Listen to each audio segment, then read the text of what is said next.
मेरे प्रिय आत्मा,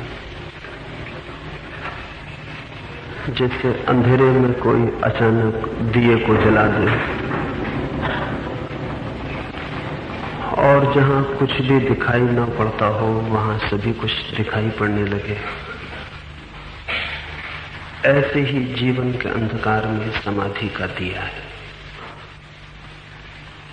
या जैसे कोई मरुस्थल में वर्षों से वर्षा न हुई हो और धरती के प्राण पानी के लिए प्यास से तड़पते हों और फिर अचानक मेघ घिर जाएं और वर्षा की बूंदें पड़ने लगे, तो जैसा उस मरुस्थल के मन में शांति और आनंद नाच उठे, ऐसा ही जीवन के मरुस्थल में समाधि की वर्षा है। यह जैसे कोई मरा हुआ अचानक जीवित हो जाए और जहां श्वास न चलती हो वहां श्वास चलने लगे, और जहां आंखें न खुलती हो वहां आंखें खुल जाएं, और जहां जीवन तिरोहित हो गया था वहां वापस उसके पदचाप सुनाई पड़ने लगे, ऐसा ही मरे हुए जीवन में समाधि का आगमन है। समाधि से ज्यादा महत्वपूर्ण जीवन में कुछ भी नहीं है। न तो कोई आनंद मिल सकता है समाधि के बिना, न कोई शांति मिल सकती है, न कोई सत्य मिल सकता है। समाधि को समझ लेना इसलिए बहुत उपयोगी है। समझ लेना ही नहीं, क्योंकि समाधि उन कुछ थोड़ी सी बातों में से है जिसे समझ लेना काफी नहीं है। उसमें से होकर गुजरे तो ही उसे समझ भी सकते हैं। जैसे कोई नदी के तट पर खड़ा हो और हम उसे कहें कि आओ तुम्हें तैरना सिखा दें, और वो कहे कि पहले मैं तैरना सीख लूं तट पर ही तभी पानी में उतरूंगा, पहले मैं समझ लूं फिर पानी में उतरूं, तो तर्क उसका गलत ना होगा, ठीक ही कहता है वो। बिना तैरे जाने कोई पानी में उतरने को राजी भी कैसे हो। लेकिन एक और बड़ी कठिनाई है, उसकी कठिनाई तो है ही, सिखाने वाले की भी कठिनाई है, क्योंकि बिना पानी में उतरे तैरना सिखाया भी कैसे जाए। तो तैरना सिखाने वाला कहने लगे उतर आओ पहले, क्योंकि बिना पानी में उतरे तैरना न सीख सकोगे, तो वो भी गलत ना कहे, और जिसे सीखना है वो कहे भयभीत हूं मैं, बिना तैरे उतरूंगा नहीं, पहले सीख लूं तब उतर सकता हूं। समाधि की बात भी कुछ ऐसी ही है। समाधि में गए बिना कुछ भी पता नहीं चल सकता है। लेकिन हम जानना चाहेंगे किनारे पर खड़ा होकर, क्या है समाधि। शब्द जितना कह सकते हैं उतनी कहने की कोशिश करूंगा। शब्द जो नहीं कह सकते हैं उसे कहने का कोई रास्ता नहीं है। सुना है मैंने, एक फकीर के पास कोई गया था, उससे पूछने लगा था किस समाधि की बात करते हो, किस ध्यान की बात करते हो, क्या है वो, कुछ बोलो, समझाओ, बताओ। वो फकीर आंख खोले बैठा था, उसने तत्काल आंख बंद कर ली। उस आदमी ने कहा ये भी खूब रहा, कम से कम आंख खोले थे, आंख तो खोलो, मैं तो जानने आया हूं कि समाधि क्या है, ध्यान क्या है। जिसकी दिन रात बात करते हो कुछ तो बताओ। वो फकीर बैठा था, वो एकदम गिर गया। उस आदमी ने कहा कर क्या रहे हो ये, कहीं मर मत जाना, मैं तो सिर्फ समाधि के लिए पूछने आया हूं। उस फकीर ने आंख खोली, उसने कहा मैं बताने की कोशिश कर रहा हूं। उस फकीर ने कहा ऐसे नहीं, तुम तो शब्दों से ही बता दो। वो फकीर कहने लगा शब्दों में जो कहा जा सकता है वो समाधि के संबंध में कुछ भी न होगा, इसलिए मैंने तुम्हें कुछ करके बताया है। लेकिन क्या, कोई आंख बंद कर ले, कोई गिर जाए तो भी क्या पता चलेगा हमें। नहीं हमारी ही आंख बंद हो और हम ही गिर जाएं किसी क्षण में, न केवल बाहर से बल्कि भीतर से भी गिर जाएं और बिखर जाएं, जिससे कोई बूंद किसी सागर में खो जाए, या जैसे कोई बीज किसी मिट्टी में टूट जाए, ऐसा हमारे भीतर ही घटित हो तो ही हम पहचान पाएं कि समाधि क्या है। लेकिन कुछ इशारे किए जा सकते हैं। सुबह तो मैं कुछ इशारे करूंगा और सांझ चाहूंगा कि हम सब साथ समाधि में प्रवेश करें। तो जिनकी सुनने में उत्सुकता है वे सिर्फ सुबह ही आएंगे, जिनकी तैरने में भी उत्सुकता है, जो जाना ही चाहते हैं, वे सांझ आएंगे। और सुबह हम बात करेंगे और सांझ स्वाद लेने की कोशिश करेंगे। लेकिन ध्यान रहे, बात से समझ में नहीं आएगा, स्वाद से ही समझ में आ सकता है। ये भी मैं सोचता हूं कि अच्छा होगा कि मैं इस तरह समझाने की कोशिश करूं, ये बताने की कोशिश करूं कि मैं उस द्वार पर कैसे पहुंच गया। शायद उससे रास्ता साफ हो सके, शायद आपको भी लगे कि ये रास्ता चला जा सकता है। निरंतर लोग मुझसे पूछते भी हैं उस समाधि पर कैसे पहुंचे। एक छोटी सी घटना से मैं शुरू करना चाहता हूं।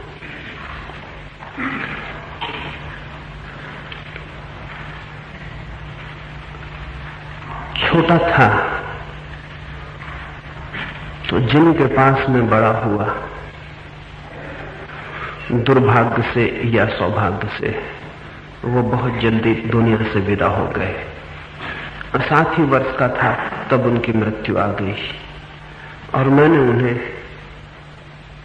धीरे धीरे मरते देखा। वे एकदम से नहीं मरे, पहले उनकी वाणी खो गई, फिर उनकी आंखें बंद हो गई, फिर वे बेहोश हो गए और 24 घंटे बेहोश रहे। और फिर उसी बेहोशी में धीरे धीरे जैसे कोई दिए का तेल चुकता जाए और धीमी लौ होती जाए, ऐसे धीरे धीरे वे डूबे और खो गए। उनको ही मैंने चाहा और प्रेम किया था, उनके पास ही बड़ा हुआ था। उस क्षण तो ऐसा ही लगा था बड़ा दुर्भाग्यपूर्ण हुआ, लेकिन पता नहीं दुर्भाग्य बहुत बार सौभाग्य भी बन जाते हैं।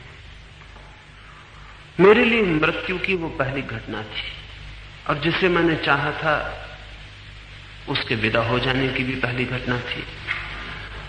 सारा घर तो रोने लगा, दुखी और पीड़ित होने लगा, पर मुझे निरंतर एक ही बात मन में लगने लगी कि अगर वो नहीं रहे हैं तो अब मेरे रहने की भी क्या जरूरत है। और जिसे मैंने प्रेम किया वही नहीं है तो अब मैं भी ना रहूं। मुझे रोना भी ना सूझा। अब आज मुझे समझ में आता है कि रो के हम दुख प्रकट तो करते हैं, शायद दुख को बहाने की कोशिश करते हैं। अब मैं समझ पाता हूं कि रो धोकर चीख चिल्लाकर वो जो पीड़ा हम पर उतरी है उससे हम छुटकारा पा लेते हैं, उसकी रिलीज हो जाती है, वो निकल जाती है। मैं नहीं रो सका क्योंकि मुझे लगा कि अगर कोई जिसे मैंने चाहा है समाप्त हो गया है तब मैं भी समाप्त हो जाऊं, मुझे भी जीने की कोई जरूरत नहीं है। उन्हें लोग मरघट ले गए, मुझे लोग घर में बंद कर गए। छोटा बच्चा सोचकर कि मैं मरघट जाऊं, पता नहीं मरघट को देखूं, कैसा मन पर आघात लगे। फिर उन्हें मैं प्रेम करता था, उन्हें जलते देखूं। लेकिन जब घर के लोग चले गए तो मैं भी चुपचाप पीछे के रास्ते से मरघट पहुंच गया। मुझे कुछ पक्का पता न था वहां क्या होने को है। डर से कि घर के लोग नाराज होंगे, छिप के वृक्ष पर बैठकर ही मैंने उन्हें जलते देखा। लौट आया, उस रात में एक ही प्रार्थना लेकर सो गया कि मैं भी मर जाऊं, भगवान ऐसा कर कि मैं भी मर जाऊं। जब तक मुझे रात नींद नहीं लगी एक ही बात मेरे मन में गूंजती रही कि मैं भी मर जाऊं, मुझे भी समाप्त हो जाना है। कब मुझे नींद लग गई पता नहीं है, लेकिन नींद में भी मेरे मन में यही स्वर दौड़ता रहा कि मैं मर जाऊं, मैं मर जाऊं, मैं मर जाऊं। कोई रात के 2 या 3 बजे अचानक मुझे नींद टूटी और मुझे लगा कि वो जिसे मैं कह रहा था कि मर जाऊं, मर गया है। सब मर गया है। हाथ हिला नहीं सकता हूं, आंख खोल नहीं सकता हूं, सांस का कोई पता नहीं मालूम पड़ता है, शरीर है भी या नहीं उसका भी कुछ पता नहीं पड़ता है, सब मर गया है। लेकिन एक और आश्चर्य कि सब मर गया है फिर भी मैं हूं, क्योंकि मुझे पता चल रहा है कि सब मर गया है। दोनों बातें एक साथ, सब मर गया है और फिर भी मैं हूं, ये भी पता चल रहा है कि मैं हूं, क्योंकि अगर मैं नहीं हूं तो किसे मालूम हो रहा है कि सब मर गया है। छोटी ही उम्र थी, लेकिन उसी दिन से मृत्यु मेरे लिए समाप्त हो गई। उस दिन के बाद बहुत परिजन मरे, लेकिन फिर मेरे लिए कोई नहीं मरा।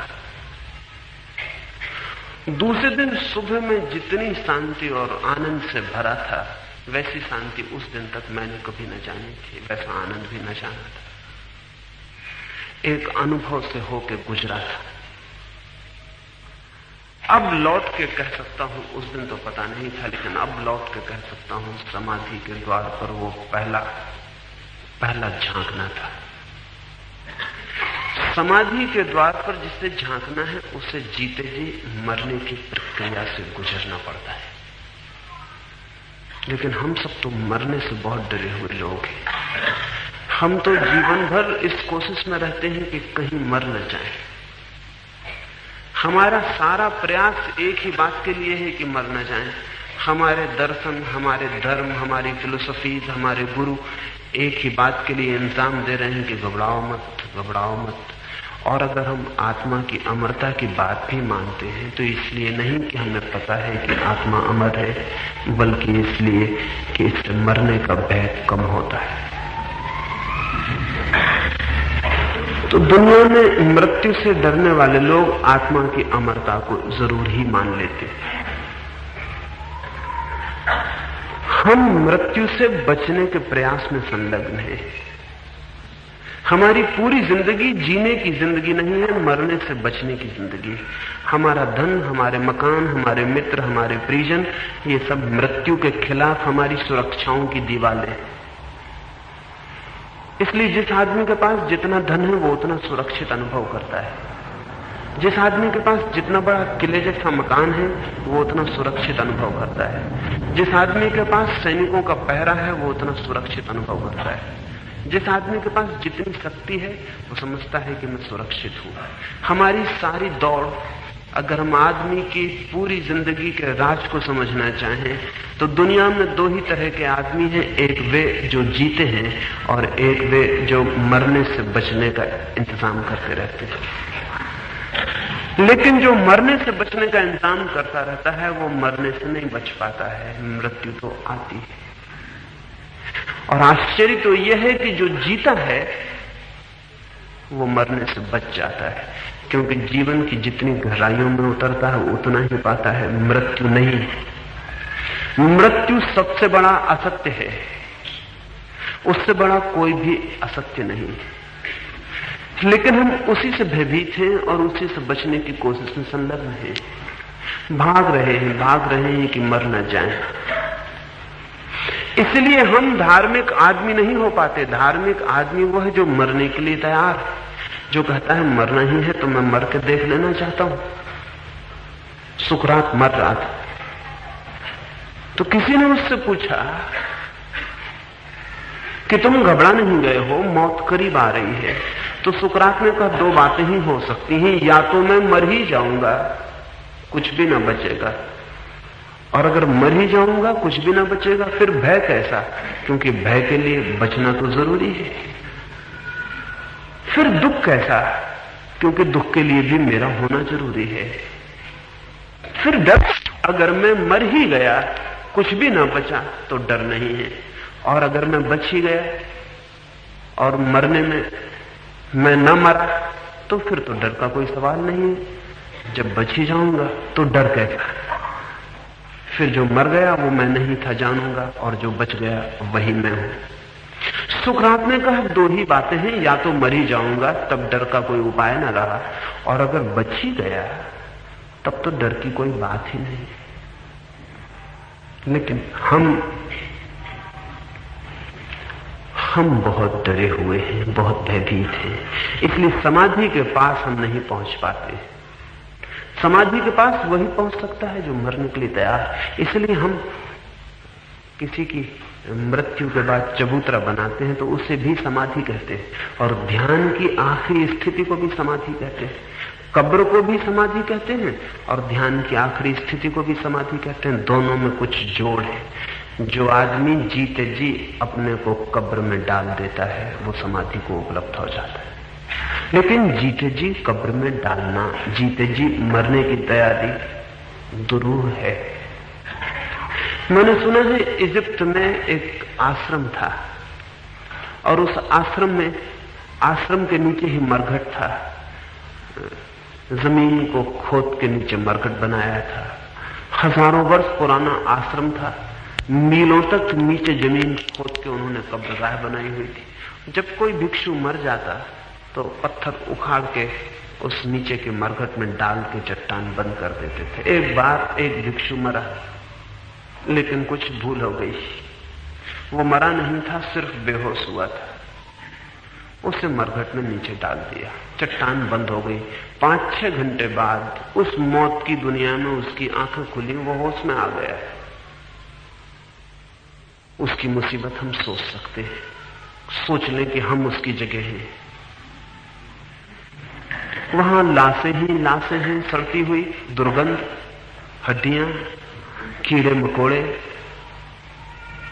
अंधकार। और उस भिक्षु को पता है कि जब तक अब और कोई ऊपर न मरे तब तक चट्टान का द्वार न खुले।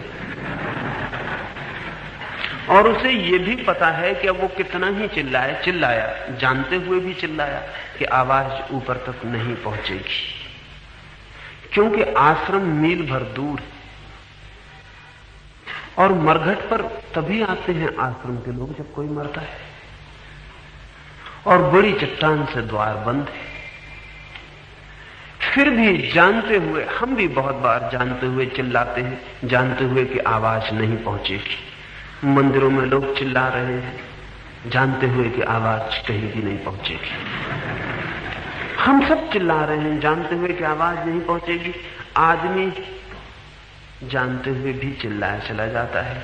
जहां आशा नहीं है वहां भी आशा किए चला जाता है। वो आदमी बहुत चिल्लाया, उसका गला लग गया, आवाज निकलनी बंद हो गई। शायद हम सोचेंगे कि उस आदमी ने आत्महत्या कर ली होगी, लेकिन नहीं, उस आदमी ने आत्महत्या नहीं की। वो आदमी थोड़े बहुत दिन नहीं, 7 साल उस कब्र के भीतर जिंदा रहा। वो कैसे जिंदा रहा? उसने सड़ी हुई लाशों को खाना शुरू कर दिया। उसने कीड़े मकोड़े जो लाशों में पलते थे उनको खाना शुरू कर दिया। मरघट की दीवारों से नालियों का जो पानी चूता था वो चाट के पीने लगा, इस प्रतीक्षा में कि कभी ना कभी तो कोई मरेगा ही, द्वार तो खुलेगा ही, आज नहीं कल नहीं परसों। कब सूरज उगता उसे पता ना चलता, कब रात आती उसे पता ना चलता। 7 साल बाद कोई मरा, चट्टान उठाई गई तो वो आदमी बाहर निकला, और वो खाली बाहर नहीं निकला। इजिप्ट में रिवाज है कि मरने वाले आदमियों को नए कपड़े पहना दिए जाते और उनके साथ 2-4 कपड़े कीमती रख दिए जाते, कुछ पैसे रुपए भी रख दिए जाते। तो उसने सब मुर्दों के कपड़े और पैसे इकट्ठे कर लिए। जब निकलेगा तो लेता चला जाए। तो वो बड़ी पोटली बांध के कपड़े और एक बड़ी थैली में सब रुपए भर के बाहर आया। उसे तो कोई पहचान ही नहीं सका। मरघट पे जो लोग आए थे वो तो घबरा के भागने लगे कि वो कौन है। उसके बाल जमीन छूने लगे थे, उसकी आंखों की पलकें इतनी बड़ी हो गई थी कि आंख नहीं खुलती थी। उसने कहा, भागते हो, पहचाने नहीं? मैं वही हूं जिससे तुम 7 साल पहले नीचे डाल गए थे। उन्होंने कहा, लेकिन तुम जिंदा कैसे रहे? अगर 6 घंटे बाद होश में भी आ गए थे तो बचे कैसे? तुमने आत्महत्या न कर ली? 7 साल तुम इस मरघट में रहे कैसे? उस आदमी ने कहा, मरना इतना आसान तो नहीं। मैं भी सोचता था मैं भी यही सोचता, अगर कोई और उस मरघट में गिरा होता तो मैं भी यही सोचता कि पागल, जीने की बजाय मर जाते। लेकिन अब मैं कह सकता हूं मरना इतना आसान नहीं। मैंने जीने की पूरी कोशिश की, और जीने के लिए जो भी मैंने किया है वो भी घबराने वाला है। आज अगर फिर से सोचूं तो शायद न कर पाऊं। हम भी सोचेंगे कि वो आदमी कैसा आदमी रहा होगा, लेकिन वो आदमी ठीक हमारे जैसा आदमी था। हम भी उसकी जगह होते तो यही करते। और जिसे हम जिंदगी कह रहे हैं, क्या वो जिंदगी उस मरघट से बहुत भिन्न है? और जिसे हम भोजन कह रहे हैं, क्या वो उस मरघट में किए गए भोजन से बहुत भिन्न है? और जिसे हम कपड़े और रुपए का इकट्ठा करना कह रहे हैं, वो भी क्या मुर्दों से छीने गए रुपए और कपड़े नहीं? बाप बूढ़ा हो गया हो तो चाहे बच्चे कहें या न कहें, सोना विदा हो जाए। वो मुर्दे के कपड़े और पैसे छीनने के लिए उत्सुक है।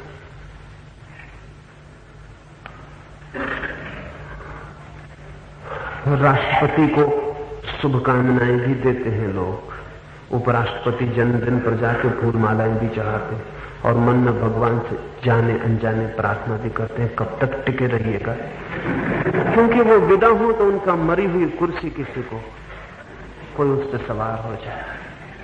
इसलिए दिल्ली में कोई मरता है तो जो लोग चेहरे आंसू लिए हुए मरघट की तरफ ले जाते मालूम पड़ते हैं, वे ही तैयारी भी कर रहे होते हैं उसी वक्त की कौन उसकी मरी हुई कुर्सी पे बैठ जाए, कहीं ऐसा ना हो कि दूसरा बैठ जाए। बल्कि मरघट पर ले जाते वक्त भी इस बात की होड़ रहती है कि मुर्दे को सबसे पहले कौन हाथ दे रहा है, क्योंकि उसका कुर्सी पे कब्जा हो सकता है। मैंने सुना है कि गांधी मरे तो जिस टैंक पे चढ़ा कर उनको ले जाया गया था, उस पे भी खड़े होने की प्रतियोगिता थी कि कौन कौन नेता उस पर खड़े हो जाए, क्योंकि दुनिया उनको देख ले कि वसीयतदार कौन। इस जिसको हम जिंदगी कहते हैं, ये भी एक बड़ा मरघट है, जिसमें क्यों है मरने वालों का। कोई अभी मरेगा, कोई थोड़ी देर बाद, कोई फिर थोड़ी देर बाद, कोई कल, कोई परसों, लेकिन सब मरेंगे। और इसमें जो मकान है हमारे पास, वो मुर्दों से छीने गए हैं, और जो कपड़े हैं वो भी, और जो धन है वो भी। और यहां भी हम जी रहे हैं बिना किसी आनंद को जाने, बिना किसी शांति को पाए, लेकिन सिर्फ एक आशा में कि शायद कल शांति मिले, कल आनंद मिले, कल कुछ मिल जाए। तो कल तक तो जीने की कोशिश करो, किसी भी भांति कल तक जी लो, कल शायद कुछ मिल जाए। लेकिन मैं आपसे ये कहना चाहता हूं कि जो मरने के लिए तैयार नहीं है, उसे कभी कुछ न मिल सकेगा। और हम बहुत बार मरे,